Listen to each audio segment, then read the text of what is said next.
Hey everyone, welcome to episode 6 of season 3 of Where's That Bar Cart? I'm one of your hosts, Nick Dury. Alongside me, as always, is... Hey, I'm Gina Phillips. Hi, I'm Daryl Purvis. I'm Monty Scott. He's back. We missed you, Monty. Woo. Back. You I weren't missed here you guys. last week. You were out in the woods huffing gas or something last week. Yeah, it was, all the information we had. that's why I was in Georgian Bay. There was a gas leak, and You survived? yeah, I did, but through no fault of my own. I was just oblivious to the gas leak, and then eventually a woman made us leave.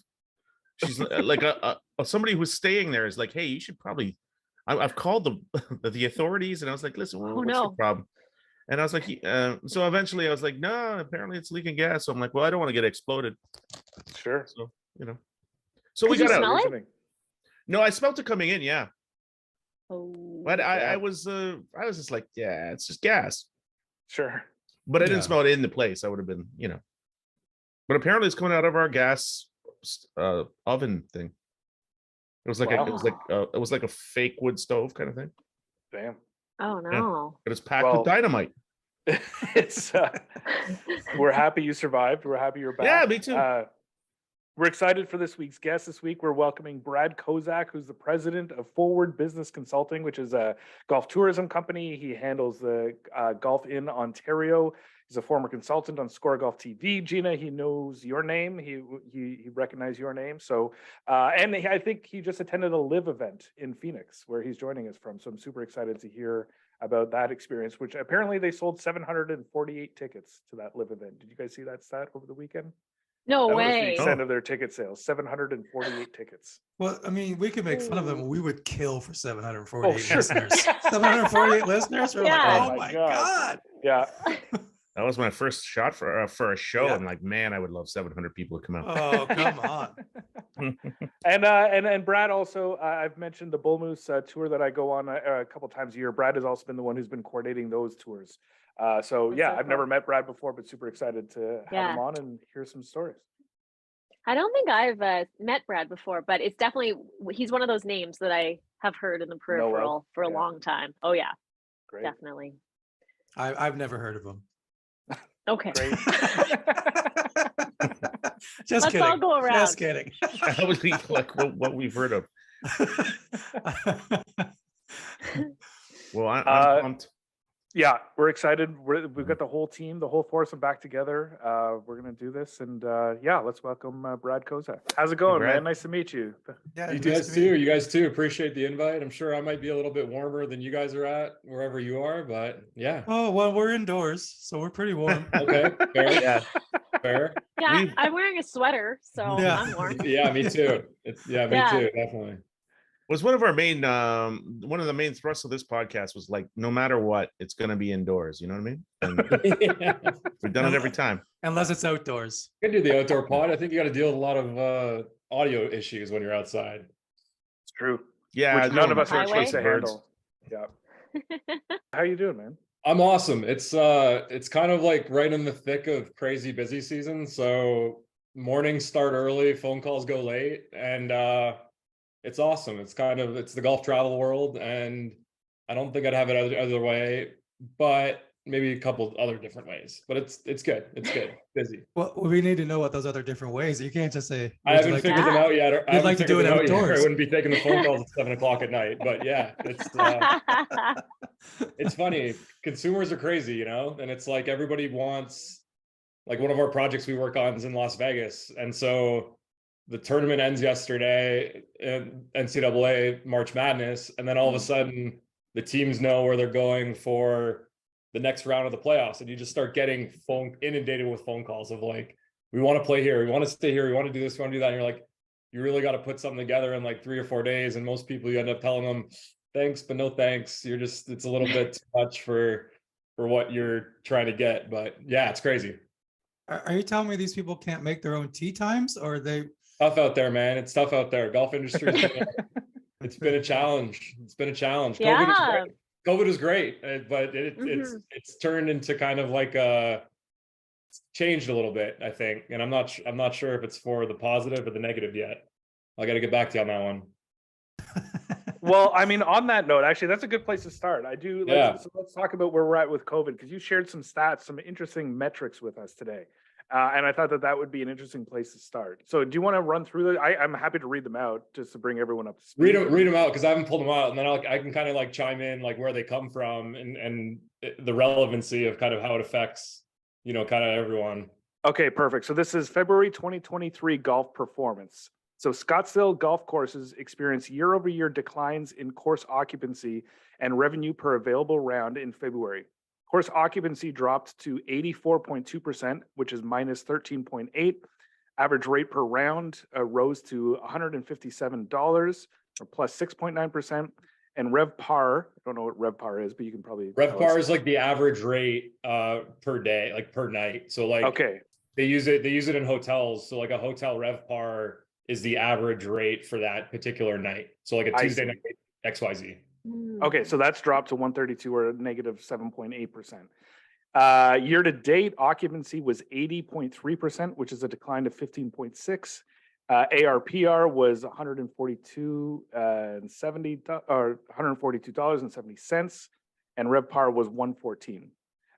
So competitive markets like Phoenix, Tucson, and Las Vegas also experienced double-digit declines in course occupancy year to date. In comparison, the U.S. golf industry saw course occupancy down 8.8, ARPR up 7.3%, and RevPAR down 2.1 year to date. There's a lot of numbers, a lot of jargon. Can you should have that's right in the middle of that just said goodbye to everybody that was hanging Someone out. fell Yeah, asleep. probably everyone pressed Someone fell pause. asleep halfway through that, I think. Can you Just saying summarize, good night. Brad, what that was? Can you Yeah, put it's that cool. in English? So I live in Scottsdale, and Scottsdale's a bubble. Scottsdale has, within an hour of us, we have over 200 golf courses. It's a 365-day a year golf destination. The grass is always green. Sometimes it's hotter than others, but I think we get probably less than 60 days of rain a year. Those numbers are interesting because when you say like the 80 something % of occupancy, like that's pretty high. Like you'd say like basically tee times starting at 6:30 in the morning, going all the way through till they probably sell tee times till 4. Gets dark here pretty much between like 6 and 7:15 the whole year. So if you tee off at 3 o'clock, usually you're not gonna finish. So people don't usually play full rate for that.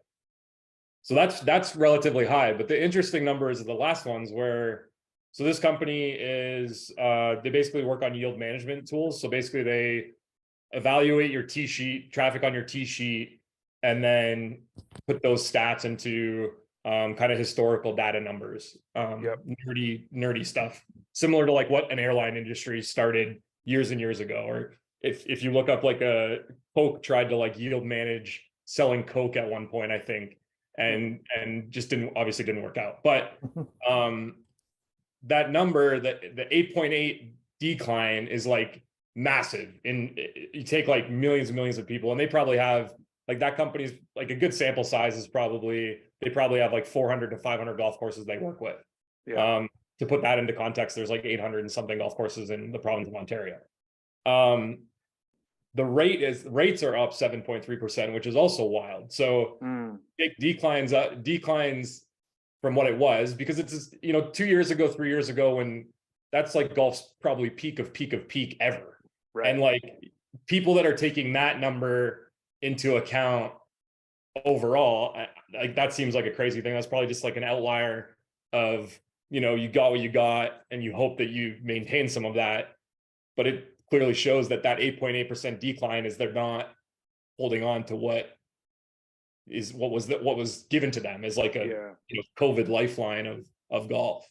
So it's interesting. All that stuff's like, I work in the tourism world. I just happen to be in the golf space, but it's an interesting kind of number where, any industry wants like this massive growth, right? Like without spending a massive amount of money on tech or research or all this stuff. And then all of a sudden you get this massive thing. You're like, oh no, what do I do with it?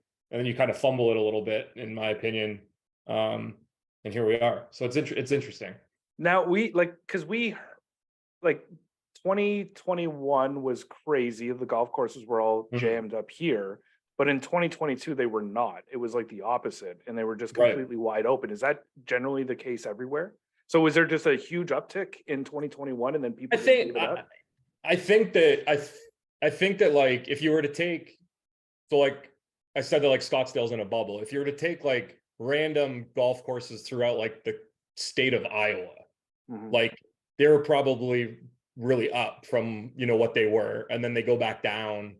You know, places in Ontario, if you take like, if you took Collingwood, Belleville, the GTA, and Niagara, Mhm. like they're probably all in a similar kind of boat. But like you just said, like we book golf vacations all over the province of Ontario. In Collingwood, we're pretty open to booking tee times last year, where the year before was you have to book pretty far in advance or you're not going to get anything. Right. So it's an interest that's kind of the supply and demand world, and golf courses. I don't know where it goes. It's an interest. Yeah. It's been in a cool, the travel world in general has been kind of like a crazy time the last, like if you've stayed at a hotel room over the last couple years, like it's nuts to see the fluctuation of what that is, or flight prices, and all you do is read about this and that. Like the whole travel world's crazy. And then you add in kind of what golf adds to that. It's not like, have like spa prices gone up? Like if you go on a vacation, like Right. does it cost you more for a massage now than it cost? Like if a massage was $200, you know, 5 years ago, is a massage now $300? Like Right. you're talking like amenities at a resort. Like it's an interesting, you know, that's probably apples and oranges because of the costs and things that it takes to operate a golf course. But it's interesting to kind of manage some of that stuff, you know, to see where we were selling golf packages 3 years ago in Belleville to where we are now. Like it's laughable almost. Can we talk about demographics though? Like, do Yeah, you track, gender? I know so many women now that golf who are my age and we're going on totally. golf girls trips. And I imagine that shift, you must see a change there. A lot. Yeah. We work with some really awesome ladies groups. Like for one of our programs, we work on some Mesquite, Nevada, the budding metropolis of Mesquite, Nevada. And these ladies are going there and they're playing golf for a couple of days, and then they're going to hike Zion National Park. And, you know, they're Cool. kind of making, they staying in a rental house, and it's an awesome vacation. But then you get ladies that, you know, you send them a package for Niagara and they're staying at, you know, XYZ hotel and playing 2 golf courses in Niagara, like, oh, $400, that's really expensive. So it's, you get kind of like both sides, right? And it's the same thing with guys too. Like guys either want the cheapest of the cheap just to hang out and drink beer, or they want a little bit like next step up. So you see like lots of like we see a lot more of kind of like a younger demographic, and I say younger between like 25 to 35. So like doing their first golf trip, and we get that a lot, is like, hey, we want to do our first golf trip. And like I focus heavily, the 2 programs that I work mostly on are Las Vegas and Ontario. So like obviously people are going to go to Las Vegas and golf is secondary.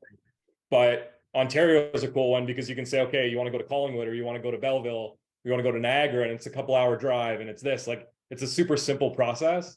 And then you can tell the guys that have like done it before, or they've gone to Pinehurst, or they've gone to some of these other big golf destinations, like, oh no, we got to do it like this, you got to do it like this.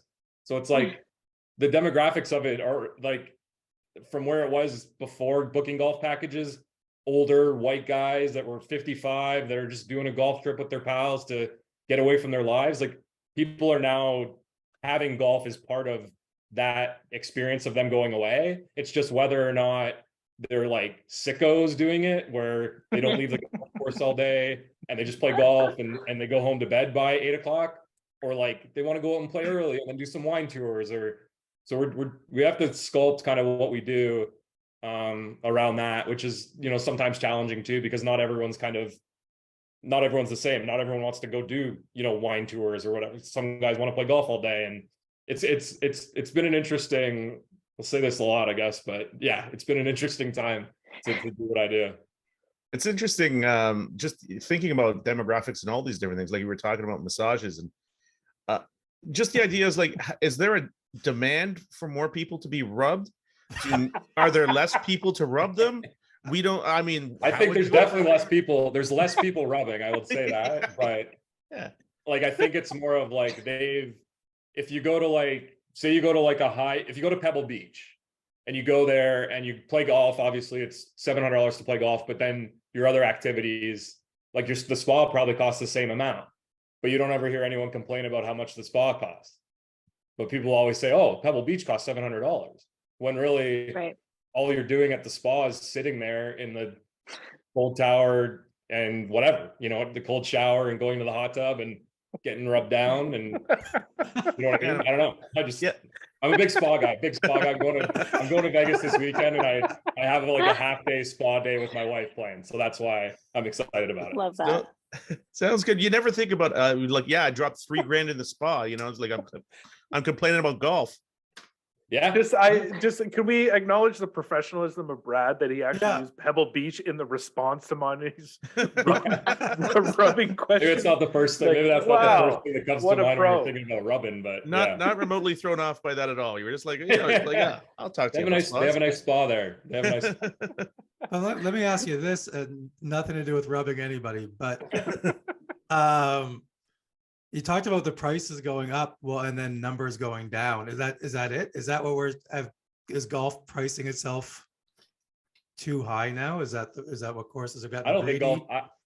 If we're going to be completely honest, I don't think golf cares. I think years ago, right when kind of COVID, when the boom kind of started, many golf courses that I worked with said, no, we got to up our prices to keep people away. And I never really understood that part until you kind of think about it and you're like, okay, if you're a golf course in Ontario and you book 20,000 rounds a year and your golf course performs the best, the greens are the best, the tee boxes are the best, the fairways are the best at X amount of rounds. And you could ask the nerdy superintendents about how grass grows and all that stuff. But if all of a sudden they sell 23,000 rounds, then those people don't get the same experience as they would if they sold 18,000 rounds at a higher price point. Right. So that's where that like yield management came in. And, travel is always going to be kind of, in my mind, travel is always gravy money to golf courses. It's the people that you don't have to work necessarily hard for, but it's people like if you're Cobble Beach or if you're in Muskoka or if you're, again, Niagara's destination golf, pretty much. Like if you're those type of places, that 3,000 or 5,000 rounds could be a big difference if you're charging $5 more for that round of golf or $10 more.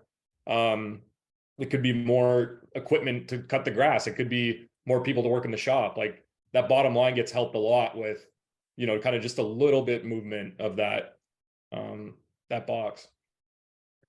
I mentioned in the intro, but you and I have a personal connection because you've been booking the Bull Moose Golf Tour. I have your credit card number right here. I have your credit card number right here.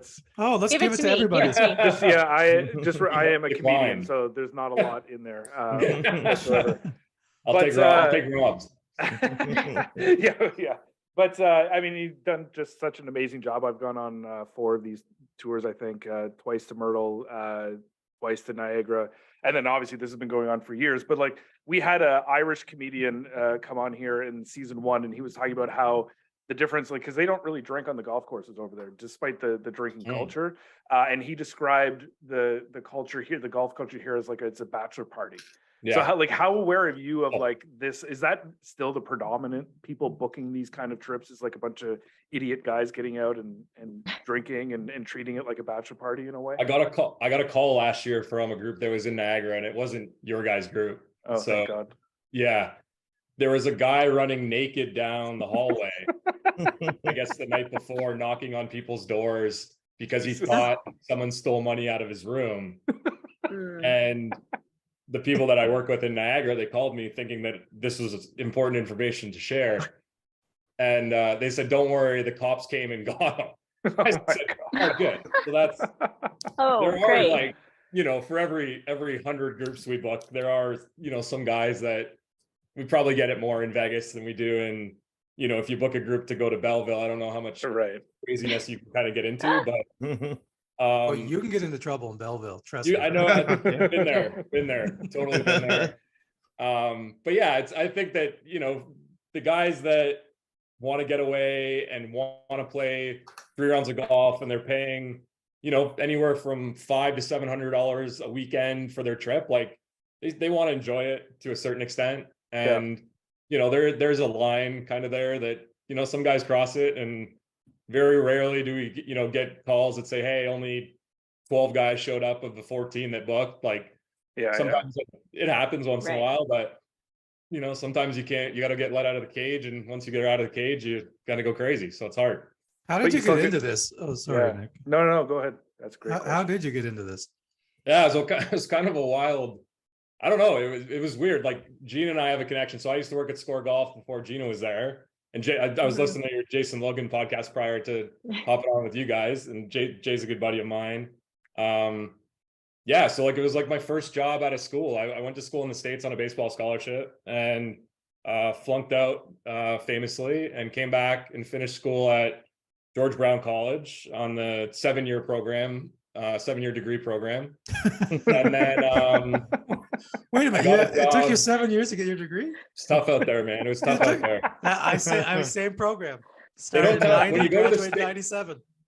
When you go to the States on a scholarship, they don't tell you that, like, you can't just like transfer. English 101 isn't English 101 everywhere. So when you do English 101 in New York, it's different than doing English 101 in Pennsylvania, and then it's different than English 101 at George Brown College. So that was a tough to wake up to. But then my first job out of college was a company like Groupon. So you're making 150 phone calls a day, trying to get people to sign up for advertising deals and things. Realized pretty quickly that I didn't want to do that. And then a job came open at this company called CCMC. And I was like, never heard of it. I had some buddies that were kind of working at MLSC at the time and other kind of sports entities. So it's like, oh, sports job. I played sports. I did sports marketing. This is perfect. And first job was working at Score Golf, and I didn't know much about golf. Didn't really play golf at the time. No way. And my kind of role, and Gina, I'm sure you met Jason Groshak on the West Coast. Oh yeah. So my role was the East Coast of what Jason did. So I'd work with like Prince Edward Island and South Carolina and Nova Scotia and all these like really cool golf destinations. So I'd sell advertising for the PGA Tour and advertising for Score Golf, and yeah, that was kind of how the tourism world started. And then it's kind of morphed into other things since then. One marriage and a bunch of other moving around, and here we are. It's amazing. So you started your company out of Score Golf? Yeah. So we'll go deeper. Let's do it. Please. So at the time, we had Score Golf had a license to sell this software called Golf Switch. Golf Switch was basically a consumer-facing software for golf courses to book tee times and different things, online software. And at the time, I was working with somebody that was based in Scottsdale, and we ended up getting married. So I moved to Charlotte, North Carolina. We then moved after a year and a half, maybe 2 years, to Phoenix, Scottsdale, stayed there a year, and then got divorced. And now I got remarried, and here we are in Scottsdale. And it's home now. It's great. Wow. Yeah. And all along the way, you just kind of, I'm a golf sicko. Like I play golf. I'm at the golf course 5-6 days a week. My 2 stepkids go to the golf course with me now. I'm doing golf trips all the time. Played 47 different golf courses last year. Wow. Played 150 rounds. On paper, I guess. That's not even counting everything else. So yeah, I'm a sicko. What position were you in baseball? I was a catcher. You're a catcher. Any translation to golf, like the athleticism couldn't hit, man. I was a terrible hitter. Terrible at hitting. I would have been way better in college if I could hit. Yeah. Really? And so how did that if at all translate to golf? Like any of those abilities translate over? Just swing as hard. You go from like, everybody has issues with slicing the ball, I'm sure. And you kind of teach yourself to, so I don't know if you ever, it's a good story too about Score Golf, but one of the first deals that I ever signed was with Markland Wood. So if you did any shooting, Gina, at Markland Wood, always. So that was like our home partnership. course. That was a partnership that I worked with Liam on at Markland Wood. And that first summer when I ended up getting one of my best friends to join there. So like totally took advantage of going over there. And I think the one summer we played like 65 rounds there. And whoa. Yeah. And so you kind of like teach yourself to like instead of going in, you go out. And yeah, it's, I don't know, it's a work in progress every day still. That's great. Wow. So, well, before we get to like what your game is like now, can we talk about Tobacco Road for a little bit? Can I be a little awesome. indulgent? And I apologize, guys, because I'm the only one who's played Tobacco. I've played it twice, and these guys haven't played it, but it is this sort of mythical, legendary place. Can you like, because you were the social media director, I think, for Tobacco for a bit, can you tell these three what Tobacco is? Yeah, it's like tobacco itself, the stuff you smoke, or got some right here. Oh, it's like an amusement park. Like it's an amusement park. Mike Strands was a visionary, crazy person. Like he would walk the course on a horse and map out these crazy dunes and like visually crazy intimidating. And like you look out there and you're like, it looks like there's space there, but there's not space there. And it's just a weird way to view golf. And I don't know if you guys. Oh, this is the first tee. Yeah, this is the view from the first tee. You can see here. Those are the two mounds. It doesn't do it justice whatsoever. So like you sit out, like it sits up higher, and you got to kind of like you look out there and you're like, well, those mounds are right in the middle of where I would normally hit it. And yeah, like some of the overshot videos, a lot of like waist area sand. It's super pretty, but like very, very challenging. And like the coolest part, I think, is that it's not like he makes you hit the ball far. He kind of makes you hit the ball in the right spot. Yeah, and right. That's cool. We just booked a trip back to Pinehurst in February. So I'm pretty pumped about. We're going with actually Andrew Fosker and Gina and his guys. Awesome. So yeah, pretty pumped about that. It's it's the most visually intimidating yet, but once you've played it once or twice and you sort of realize, yeah, visually it's unbelievably intimidating, but it's accessible. Like he shows you where to hit it every single time. And I know Rob told this story, and I hate to talk about golf scores, but like I've played it twice. The first time I played it was 3 years ago, right before the pandemic hit. Wasn't really that into golf at the time. The guys I was playing with, Rob included, said there's no way you're breaking 100. This course is too hard. And I shot a 99, and it felt like a 69. Like it felt amazing, but it was still a 99. And then a grind out there. And then he proceeded to play the worst golf over the next 6 days I've ever played. Got obsessed with the game, have been working on my game, and then I just played it in January and shot a 78. Nice. Yeah, it's unbelievable. It's my favorite golf course I've ever seen. Not to diminish sorry, go ahead. I was just going to say, not to diminish what Nick just said, but when you said he rode around the course on a horse, did anybody else just picture Monty doing that? Monty's like, we can do that? I can see it. I can see it. Yeah, if they let me bring a horse. It would be a donkey. It would be a donkey. I think. Yeah, I'll take that. Yeah. Hey, listen, I got both. I'll bring either. Yeah, we have a course like 20 minutes away from where I live, and they have wild donkeys on the course. Wow. So like you'll randomly see them throughout. Awesome. It's pretty awesome. Like in the middle of the desert. It's pretty awesome. I love that. Wild. Oh, that's so cool. Brad, you're actually part of, I don't have many regrets in my life. Okay. But you're actually part of one of them. Wow. And I just realized this. It's better than it sounds. Okay. So you invited me to PEI. Yes. That golf PEI tour. And yes. Know what happened. I'm not even going to get into it because it was like confusion over my position at Sport Golf. You blew it. 100%. That was an awesome trip.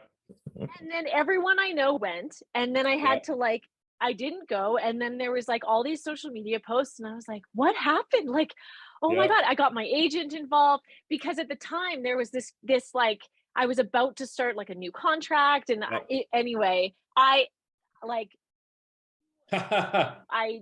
will never mess that up ever again. Bottom line. Maybe that's the next part of the pod, is you guys just like travel around and do these trips. But we plan these like media trips, and they're awesome. Like maybe, and that being said, we're planning one in Birmingham, Alabama. But we plan these like media trips, and you bring influencers and writers and different people, and it's basically this like awesome time of just like local stuff that you wouldn't normally get, and tours of this and golf. And yeah, you blew it on that one. That was a fun one. 100%. That's on Blame- me. That's We'll on blame me. Logan. We'll blame She's Logan kind of on that one. racist against Yeah. the East Coast, is what I think it is. I was like, will the locals be there? Ooh. Yeah, the locals Wow. are like, that's part of the charm. That is, the local Islanders are animals. Yeah, It's fun. I do love PEI. They're such like sweet and They're the interesting best. people there. They are the Mhm. best. I'm fun. curious what you wanted your agent to do after it was over. Like, I want to say I did not mess it up. You know what? I'll even add in, Gina, that you weren't even, your agent wasn't even the worst agent that I worked with on that trip. So that's good. Oh, wait, is it the same agent you have now? But Same agent you have now, Yeah. Gina? It's the same agent that took Gina from The Last of Us to this podcast. Is this the same? Yeah, the same agent who said, it's a good career move. Sounds The like a- 103rd ranked podcast in Canada. 103rd ranked golf comedy podcast. Let's be Yeah. specific, Daryl. We're probably in the top 5 golf comedy podcasts. Yeah, surely. But Insert subject change here. yeah. exactly. Is it true, Brad, that you just did attend a live golf event? Can we Oh talk about man, this? yeah. Please Last tell week was me. actually, the kids were on spring break, so I had a lot of fun. I went to 3 baseball games and the live event. So yeah, it was awesome. Damn. Wow. Yeah. That's so fun. And because I think I said in the intro that before the tournament started, they sold about 748 tickets to the event. What was your experience like? Please tell us. I'm gonna give you like my personal like golf fan nerd experience, because man, we live where the best tournament of like the best golf tournament is hosted like 2 miles down the street from my house. The Like waste management is like the best of the best. And I like Canadian Open's like right there with it from a engagement standpoint, and the fans are all into it. But like waste management is like a different world. So if you're gonna host a golf tournament in Arizona, like it's gonna be hard to like match regardless of I don't care what you had out there. But it was like even lower than what I thought it was gonna be. Oh God. And like everything, I think the idea is cool. Like the idea is really cool. Desert golf's really hard, where they have like the waste management tournament. You can walk through the desert. You're not going to step on a cactus. Like it's different. Like it's made for people to be moving around and host a venue, like an event like that. The place they hosted it at is maybe one of the best golf courses in Arizona, private golf courses. But like, you got to watch out. It was, my buddy walked it on Saturday. The 9th hole doesn't come back to the clubhouse, which is always a challenge. So he walked the whole course. It was like 5.7 miles to get from hole 1 to hole 18. Damn. And the hardest part is that they just don't have enough stands. They don't have enough. They have like beer carts going around. So they have like this group called the Caddy Girls doing beer carts and like kind of gimmicky, which is, it's fine, golf guys, but it's like families and like older people. Tucson's like an older kind of like snowbird destination. Like it's not like a party atmosphere. Yeah, it's not like fratty kind of waste management type thing that everybody's seen videos or if you've been. It's a wild atmosphere. And like the golf part, like I love Cam Smith's like always been one of my favorite golfers. Brooks has always been one of my favorite golfers.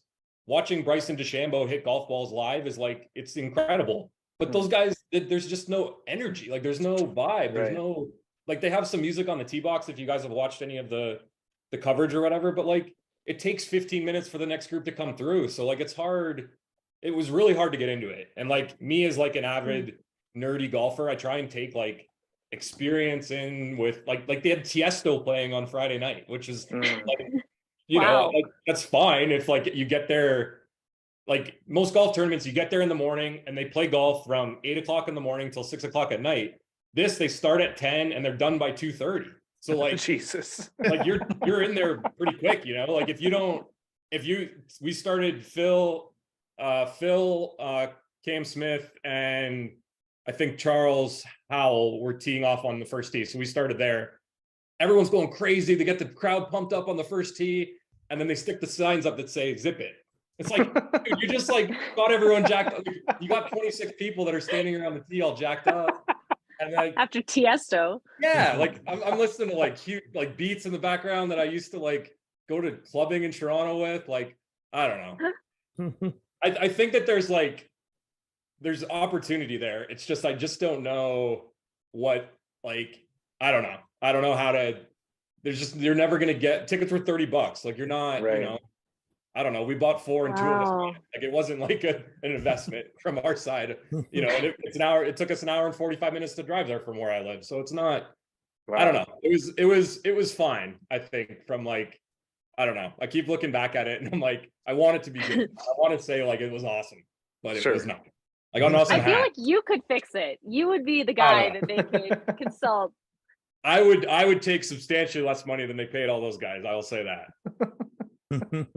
But there is like there's it's such a production, and like you park 10 minutes away. They had like, I don't know, they had like 37 coach buses bringing people back and forth, and like the driver was like, "Oh, we expect 7,500 people today." It's like 7,500 people, like it's like a college, like you could get good college events that have 7,500 people. Like, it's not, excuse me, it's not like a lot of people going back and forth. And I don't know, TBD. I want it to be good. I just don't see it being good. I mean, selfishly, I am impressed with their focus on the bar carts. If that's part of their strategy, you know, given the name of this podcast. I should show you the picture I took. It was St. Patrick's Day, right? So we go getting ready to get all fired up. And the coolest thing they did was they put a Live logo. They did like froth your beer, and then they put a Live logo on the top. Oh, yeah, okay. Man, those Saudis love a good frothy beer. Yeah, love a good frothy beer. I think it's time to get into the par 5. Monty, do you want to tee off on the par 5? I'm told. Wait a minute. I'm told it's a par 5. Is this par 5? Wow. Questions and statements all in one. Brad, super excited to hear your answer to the first question. Your favorite golf course? Yeah, so Gina hates PEI, but it was like, it was definitely like anywhere in PEI is like, anywhere in PEI is awesome. PEI, Halifax, Cabot Links, any of those like Eastern Ontario, Canadian. Oh, Daryl, you're speaking Daryl's language. So good, so good. Any one particular out of any of those? Are we talking Crowbush? Are we talking Crowbush is good. Crowbush was really good. I would put Cabot Links on like my top 5 favorite courses ever. But like, I take in like the vibe. I take in like what the caddy was doing. I take in like, shoot, like is the lobster roll at the turn good that day? Like I take a lot of things into it, not just like the golf part. I don't know. I viewed golf from a lot of different lenses, and like it's not just about, you know, how pretty it is. There's a lot of other things that kind of go into it for me. Yeah, definitely. Like at Score Golf, that was always what we were trying to show, was like, Totally. Yeah, golf is part of it, but what are all the things around the golf that ultimately, if a husband wants to golf, like if he's going to bring his family, there better be a lot of other things that you're going to do. Totally. And so I got to tour all the amenities around the golf, which I loved. Yeah. It's great. I did a little golfing in PEI, and I thought it was great. I hate you. Yeah, well, I only played. How many massages did you get? Different issue. That's a different podcast. Yeah, different podcast. No, well, I just got an issue with East Coast and the lobster rolls. How much money you think I got coming into this place? I'm gonna drop you $30 for a goddamn piece of toast with a bit of lobster in it. You know what the coolest part? So we plan a trip to Cabot Links. We try and go every other year with some buddies from down here, and we go out there. It's a discount, man. Like that $25 lobster roll is like $18. Like we're getting a deal. Yeah, and you know, you have to risk your life to get a lobster. You just can't go grab it and then you're, for God's sakes, Monty, let these people make a living. Have some respect. I don't think the lobsters Let my cost that people much. go, Monty. Let them go. Price too much for lobster. Contribute to the local economy, Monty, for the love of God. Listen, I'm pretty sure it's the toast people bringing the price up on the lobster. It's not even the lobster. I can see that. The butter on the bread's tough. It's gone up a lot. The cost comes in. Yeah. Were you not prepared for the price of lobster when did no one say, you know what, lobster might be expensive on this trip? I went to a lobster shack outside. I thought it was in the boonies. I was like, this has got to be cheap. And I was like, I think I dropped $5,000 in there. I was like, You just thought you're gonna be walking along PEI, there's lobsters walking past you. yeah, that's what I figured. You're living in the wrong country for cheap experiences, man. You're living in the wrong country. That's a good point. Totally. It's a good suggestion, Brad. I'm gonna have to change my currency to eat this food. There we go. Yeah. Just start sending Actually- people invoices in USD. Brad, what is the best golf? This might get you in trouble, but like, what is the best golf trip to take for and the value that you get out of it? Like, what in your mind? Good question. Divide us talking into two like- different like- types of trips, one with lobster and one without lobster. Get lobster anywhere. So are you talking like to get on a plane and go, or are you talking about driving? Like what? Give me like some parameters and I'll rhyme off some good ones. Okay, not in Canada. So like Asia is supposed to, I've never done it, but Asia is supposed to be really good. From like an overall experience, kind of value. Golf's expensive and elitist, but it's still kind of like manageable. If you're talking like US, the best like value trips are like Michigan, Alabama. Everyone says Myrtle Beach, but Myrtle Beach to play good golf is still pretty expensive. Not in Southern- January, Not in January when it's which is yeah. what we do because there's only Exactly. idiot Canadians on the golf course and there's no Rob one told else. me about the trip. Rob my told me God. about the trip when he first told me you guys do the Myrtle Beach trip. I'm like, awesome, man, I'll come, but like, I just need to know like what the plan is because if it's gonna be like 10 degrees, I'm out. Like It's the just dumbest plan. Like, Yeah, I'm out. they've refined this so well, but this is the trip. Let's leave Toronto at 5 p.m. on a Friday, drive 15 hours and arrive at Tobacco Road, and then with no sleep, and then play Tobacco Road, and then drive another 3.5 hours to Myrtle Beach. And then Gina, the does that week sound starts. fun? There's your value trip, Gina. Does that sound Yeah. I don't know. What's the lobster cost at Myrtle Beach? It's Well, yeah. dirt cheap, as you might know. Nick, that but- sounds like if you leave Toronto at 5 p.m. on a Friday, you're only going to get to the airport in 17 hours. Especially in January. That's a good point. Yeah. Yeah. Yeah. Leave Uh, at 7 p.m. or something. Oh my God. Oh God. And then he Wow. tries to get us to go on it. And I'm like, Yeah. it's the drive. That's terrible. Yeah. The drive does suck, but once I you're mean- on Tobacco, like you step to the first tee, you're like, that was all worth it. It's Have like you a ever- battle. It's a Cool. battle. It's It a is. golf trip. It's not a vacation. A golf vacation True. is different. A golf trip is like lack of Right. sleep and you eat like a burgers, mission. you drink Yeah. beer, and like you get back and you're like, I'm so much more exhausted than when I left. Absolutely. Yeah. Have you ever That's done when you anything know with it's good. have you ever done anything with Iceland? Because Nick and I are trying to plan a trip to Iceland. Supposed to be cool, really cool for golf. I know some tour operator packagers that do book golf in Iceland. It's supposed to be really cool. Yeah. I had a 19-hour stop over there once. It was Damn. amazing. On your And way it to was PEI? the let's bring it up more. That's so funny. I was Same on my way direction. back from it's on my way back from Berlin, and I stopped. I had 19 hours, and I was by myself.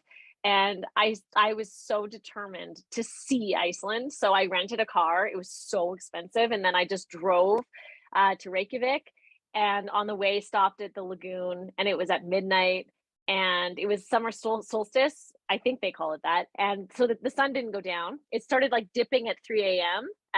and like kind of like sort of went down and then went straight back up. It was the most surreal experience. I That's loved cool. it. Wow. But yeah, golfing would be incredible there. There's a really cool I don't know if Gina, you might have met him at one point, Scott, the weekend golfer. Yeah. He did a really cool kind of like documentary on golf in Iceland. And he played at like 2 a.m, and it was cool. I know. That's It great. inspired me to want to golf there for sure. We haven't even got to part 2 of question 1. This is awesome. This is terrific, Brad. Other than Augusta, St. Andrews, or Pebble, which course would you most want to play? Man, I really struggled with this question because We do like these really cool kind of like bucket list trips all the time.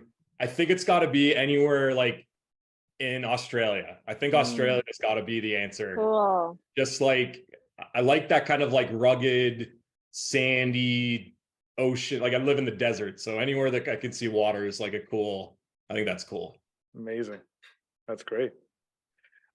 Question number 2, you can put together your ideal foursome with a caveat: no PGA, LPGA, or live tour players, and anyone alive or dead.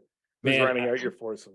This was another one that I like struggled with because I realized that I don't like follow individual people. Like I listen to stuff and like I don't like I really like Charles Barkley. I think Charles Barkley does a really good job on broadcast. I think he would be like a fun guy to spend 4 hours and gamble with. I like to gamble on the golf course. So I think he'd be a good one. I think Dave Portnoy is like the most interesting guy in media right now, from like not necessarily like his douchey weird videos about high noons, but more of like how he got to like where he is and what he does. And I think he's an interesting guy. And then I want to play with like one of the like top end execs at like a golf management company or somebody that like oversees golf course operations, just to like pick their brain about like what they focus on and how they make money and those type of things. I think that would be like a good mix of like everyone. That's great. Yeah, love it. What is the state of your game right now? Like, how good are you at golf, having taken it up later in life? Man, I play a lot. So like where we live is like this is like a golf town. Like you go out to the grocery store and like this guy's wearing a Titleist hat and this guy's got a TaylorMade shirt on. Like it's a golf place. My handicap was like right around in between like a 1 and a 2. And then like I was playing really, really good, playing in like some tournaments and stuff. And then I don't know what happened. Life started to get busy and now we're at a 4, which is fine. But like, yeah. Yeah, terrible, bud. Terrible. Like, why is this guy on the podcast? That's like to go that high that quick within like 3 months. The handicap system tells you like, hey sir, like you've been playing pretty shitty. Like we have to. They call it a soft cap. So it's like you can't just go into your handicap and put in 490s. They'll be like, no, you can't do that. Like they monitor what you do. So during like we've had like a bad winter here, which is kind of funny to say, but it's been like really cold, really windy, and I need it. I guess I just need it really hot. I just need it to get super hot again, where like you sweat, and I don't know what it is. Yeah, the lobster tastes so much better when it's really hot. The locally caught Arizona lobster is very good. Oh, the rock lobster. Yeah. I think you guys are eating armadillos. Yeah, exactly. Although they look delicious. Do they? Hard shell. I don't know. You just picture Monty with a bib on, butter all over his face, cracking open an armadillo. Oh yeah. You're gonna tell me Thinking lobsters it's a look lobster. great? Did you see the video of this past weekend? There was like, it looks like kind of like a pig that ran across the golf course at Live. So we have these animals, they're called javelina, and they look like wild boars, but they don't have tusks. And they're like descendants of raccoons. And like, they're everywhere in the desert. So like, you'll just run into them at night. Whoa. But everybody who has their like ring cams and stuff in our neighborhood, like they go and eat pumpkins. And like, that's kind of like our neighborhood joke of animals that you see, but I don't think you'd ever eat them. It breaks my brain that something has evolved from a raccoon. Totally. I thought they were at the bottom line. You know what I mean? This is even worse. They eat their main source of what they eat is cactus. Like what kind of intestinal whatever do you need to eat cactus? Like they eat. It's disgusting. Like I don't know. I thought you were gonna say kids. Yeah, you probably eat those too. Yeah, you think you'd know more about them if they were eating kids? Yeah, we would have just be running around. So naive in Canada. Well, they're tourism based there. They're like, don't tell them the raccoons are eating kids. Yeah, they're really big raccoons. On a hot summer day, Brad, what are you ordering from the bar cart? So I'm really getting into Modelo, which is like a Corona, right? Yeah. And then it's like Spanish. Yeah. So the nice cold Modelo is good. The seltzers are good, but like high noons and like those ones, they kind of just come and go. Like you got to kind of be in the mood. But the lady, we're members at a club that are like 10 minutes away from our house, and they call them barb pours. So if you get like a mixed drink, they're like the big styrofoam cups. They're like this big, and it's like half vodka. So it's not like refreshing. Like there's nothing refreshing about it. Yeah. So like if you're trying to have like a nice, like just a nice day out there, you're not going to get one of those because you're going home early. I'll say on my recent bull moose trip that you organized for us in Myrtle, I had COVID the entire time. Nice. But the drink of choice was the spiked Arnold Palmers Yes, in those also good. styrofoam cups, and that half full of vodka really took care of the COVID pretty well. Clears it out real good. Yeah, Definitely. Yeah. Really Nice. nice. Yeah. Somebody get Fauci on the line. On the line. That's another podcast. Have you tried our Arnold Palmers?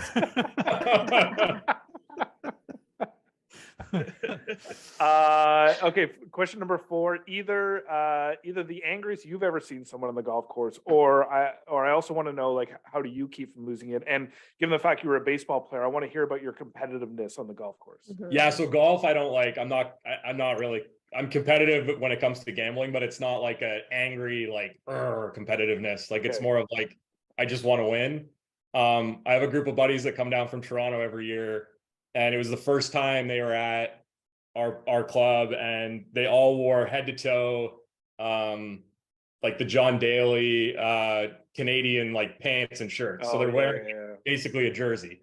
You know, it's a private golf club. We're playing as a fivesome, which is kind of frowned upon anyways. And 4 guys are just dressed as Canadian whatever. And so we're going down the first fairway, and we were playing for a decent amount of money against one of my buddies. And the first tee kind of connects with like 2 or 3 other holes. He chunks like a chip from the fairway, probably like 100 yards from the pin, and he tomahawks his wedge onto the cart, and it smashes on the cart with the loudest noise I've ever heard. And so like these guys are all like, we have Canadians at our club that are snowbirds, and like Canadians have a good reputation, but like it's just laughable. Like, hey man, like it's the first hole. Like let's just relax a little. The first hole. He hasn't been invited back. You got to be careful who you invite. We were in talks with the founder of Comedy Records, we're on their podcast network. So it's a comedy label up here in Canada. They put out comedy albums. Monty's album is on that label, about doing a golf tournament, like a comedian golf tournament, raise money for charity. And I'm a member at a course here in Toronto, and I was like, oh yeah, we'll host it at my club. And then talking to Daryl, I was like, I don't want a bunch of comedians to come to my private club. That is a terrible idea. Who don't know anything about golf etiquette. So we're not going to do it at my club. We're still going to do it. You got to buy out the club for the day. You can't let anyone else in. Oh God. Yeah, no. I want to see what happens. I want to see that. I think that could be good. Let's do it. There was a particular establishment in Niagara Falls that used to buy out a club for their tournament in Niagara Falls, and that always I've heard some like crazy stories about that one. I have too. A lot of massages, I bet you. Yeah. A lot of and last question: your favorite golf moments is either what you experienced personally or something you saw on TV. So I listened to the Jason Logan podcast you guys did, and I'm not going to top that one. That was a pretty incredible story about him and his dad. Amazing. Yeah, that was crazy. So my parents moved. I grew up in Mississauga, and my parents moved to Niagara on the Lake like 6 years ago.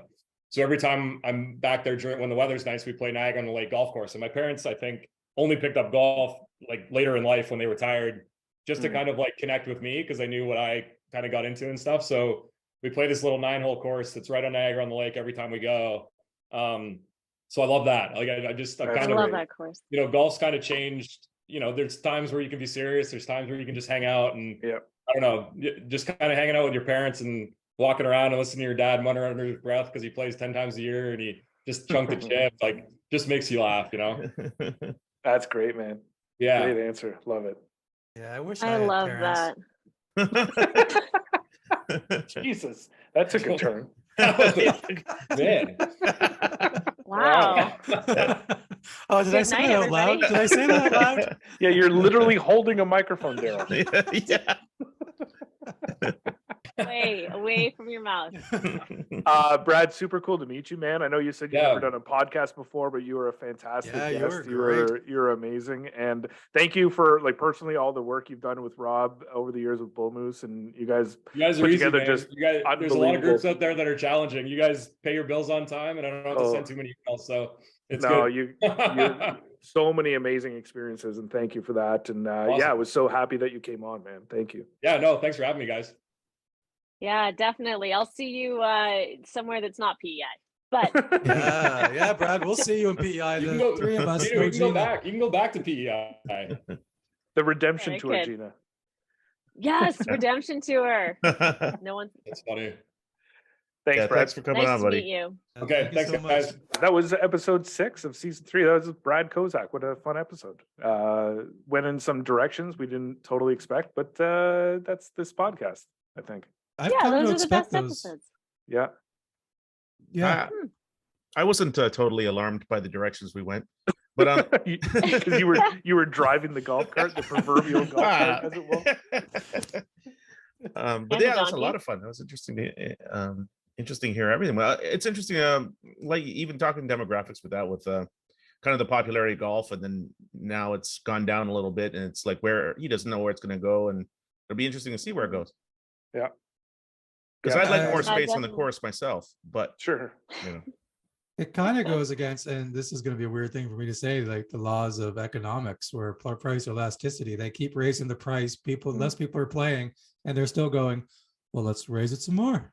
Yeah. So it's a weird thing golf courses are doing. It's so that's when they get the reputation of being so inaccessible, right? Yeah, that is- exactly. Yeah. How do you grow the game at that point? I couldn't help but think back, like as he was talking about that part of it, around the episode with Christine Fraser, and she was talking about like the future of golf courses and sustainability and how they're going to get water and like all of the and how to make it more accessible for people. Like there's a weird connection between those two that I don't know exactly what that's going to be, but it's going to be fascinating to see what that looks like. It's going to be mostly fascinating because you're going to have a bunch of old, rich white guys trying to decide how golf is going to go in the future. True. When Yes. they have their heads up their asses, as Right. opposed to realizing, you know what, we don't have all the water, Yeah, exactly. you know? But So well, some of those Well, things are a and- little bit self-regulating. yeah, you know. I suppose so. Well, I mean, if less people start, if they keep going down 8% for a number of years, and then all of a sudden they'll be like, maybe we should make it cheaper, you know? Mm. what were you going to say, Jim? right, like it needs to get super low for anyone to do anything. Mm. Yeah, well, I was gonna say, just the amount of land now that is not available because they keep developing things. So now Right. they're circling back, looking at golf courses, going, "Oh, should we just buy that and Yeah. Yeah. Yeah. house a bunch of people on it?" That there's that element of it too, of like it's valuable land. I would like to say, if Absolutely. anybody's listening, please go with my idea before you take away golf courses. Just dig up every why am I blanking on the word right now? every cemetery. Just dig up cemetery. Oh, wow. I don't understand why dead people should have a place to live, but living people just don't have that right. It blows my mind. It blows Daryl, my mind. Wow. That's a great bit. You need to add that to your Really? set. Like, I was not even trying to be funny. I just I go, agree. I go for a walk in a cemetery. Someone died in 1863 gets to have a home, and you can look through the fence, and there's a homeless person sitting right there. It's mind blowing. Just dig them up. Wow. Yeah. I couldn't agree more. You need to Yeah. make that a bit. I don't want to make a bet. I just want to make it public policy. Let's dig up graveyards. Well, I tell you what, buddy, it's hard nosed to be like, you know what? The landfills aren't full. Landfills are full. That's part of the They should be called land empties. Wow. Yeah. Jesus. Wow. Look at the chemistry. Look Well, at the Jeez. chemistry. Once we empty out these graveyards. Yeah. Just put Gina in her childhood bedroom and just Yeah. the sparks fly. Magic happens. Thanks for listening, everyone. We really appreciate it. If you can share the podcast with someone, tell someone about it, leave a review, rate it, all that stuff. That would be great. And follow us on all the socials. You know where we are at. And we'll see you Socials. next week. Socials. Yeah. Thanks, for everyone. listening. Yeah. God bless you all. We love you guys. And something distracted him. All right.